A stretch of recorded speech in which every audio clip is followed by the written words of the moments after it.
Hello everyone, welcome back to SBI the art of investing. जहाँ पे आज हम देखेंगे जो भी इंडिया ने पाकिस्तान के ऊपर अटैक किया है, जिसका नाम यहाँ पे ऑपरेशन सिंदूर उन्होंने रखा है। तो उसका मार्केट पे ऊपर क्या इम्पैक्ट हुआ, कौन कौन से सेक्टर्स पे यहाँ पे क्या क्या इम्पैक्ट होने वाला है, सब कुछ यहाँ पे स्टडी करेंगे। तो सबसे पहले देख लेते हैं आज ऑपरेशन सिंदूर यहाँ पे मतलब कंडक्ट हुआ है। पाकिस्तान पे इतने सब बमबारी हुई है, लेकिन उसके बावजूद भी सेंसेक्स यहाँ पे 105 पॉइंट्स अप है, निफ्टी 50 भी अप है, निफ्टी बैंक भी अप है, निफ्टी मिड कैप में यहाँ पे सॉलिड बाइंग हमें देखने को मिल रही थी, जिसकी वजह है मार्केट यहाँ पे फ्लैट था। मतलब मार्केट में इसका कोई भी हमें रिएक्शन नहीं देखने को मिला।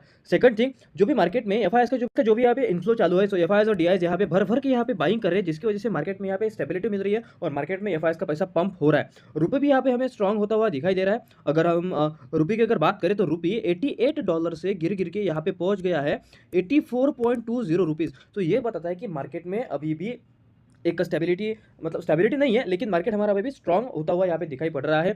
आरबीआई ने भी यहाँ पे बहुत सारे रेट कट्स किए हैं, और इंडिया में इन्फ्लेशन का भी मतलब बहुत कम हुआ है इन्फ्लेशन। तो अभी हम मार्केट का सिनेरियो अगर देखें तो मार्केट में ऐसा मतलब कोई भी ऐसा निगेटिविटी नहीं। तो मार्केट में सिर्फ एक ही गैप पेंडिंग है, जो मैंने आपसे डिस्कस किया था वो था 22,800 के। ठीक है, सो निफ्टी 50 का जो गैप था वो था 22,800 से लेके 23,200 के लिए। तो जब तक ये गैप फिल नहीं हो जाता, मार्केट में आपको थोड़ी सी वीकनेस यहाँ पे देखने को मिलेगी।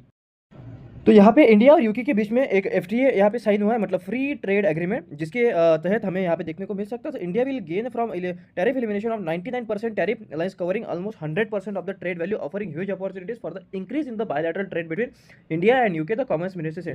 तो इसका मतलब साफ साफ अगर मैं आपको बताऊँ तो जो फ्री ट्रेड एग्रीमेंट होता है, जो import duty particular company sorry particular country के ऊपर पर्टिकुलर कंट्री लगाती है, जैसे यूके हमारे ऊपर लगाती थी, तो अभी उसको मतलब जीरो इंपोर्ट ड्यूटी यहाँ पे लगेगी। सो जिसका कि इम्पैक्ट हमें आज देखने को हमें मिला था, जिसकी वजह से ज्वेलरी सेक्टर आज टाटा मोटर्स भी 4% अप था, जिसका 69% रेवेन्यू यूके के जेएलआर सेल से आता है।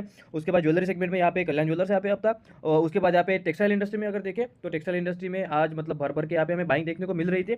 तो इसका एक गुड अमाउंट ऑफ इम्पैक्ट हमारे एक्सपोर्ट रिलेटेड सेक्टर्स में यहाँ पे हमें देखने को मिलेगा, जिसकी वजह से आज एक्सपोर्ट रिलेटेड जो भी कंपनीज थी जो कि इस पर्टिकुलर सेगमेंट्स को बिलोंग करती है, वो सब यहाँ पे आज ग्रीनरी में यहाँ पे ट्रेड कर रही थी। तो ये सब कंपनीज है जो कि बेनिफिशियरी है यूके और इंडिया के एफटीए के बीच में। ये सब यहाँ पे आप देख सकते हैं टेक्सटाइल इंडस्ट्रीज की यहाँ पे कंपनीज है, जो कि जिसमें आज भर भर के यहाँ पे हमें बाइक देखने को मिल रही थी। Tata Motors was up 5% today, क्योंकि इंडिया और यूके के बीच में जो एफटीए साइन हुआ है, जीरो ट्रेड एफटीए, सो जिसका कि एक मेजर रेवेन्यू आता है, टाटा मोटर्स का मेजर रेवेन्यू आता है यूके से। 69% जेएलआर की जो सेल्स है, जो सेल्स का जो रेवेन्यू आता है वो यूके से आता है, जिसका कि एक मेजर बेनिफिशियरी यहाँ पे हमें दिखाई दे रहा है। और कल यूएस फेड मीट के आउटकम है, उसको भी मैं आपको अपडेट कर दूंगा। तो ये थी मार्केट की कंप्लीट एनालिसिस। कमेंट करके बताना कैसे लगी, अगर अच्छा लगे तो फॉलो जरूर करना। Thank you.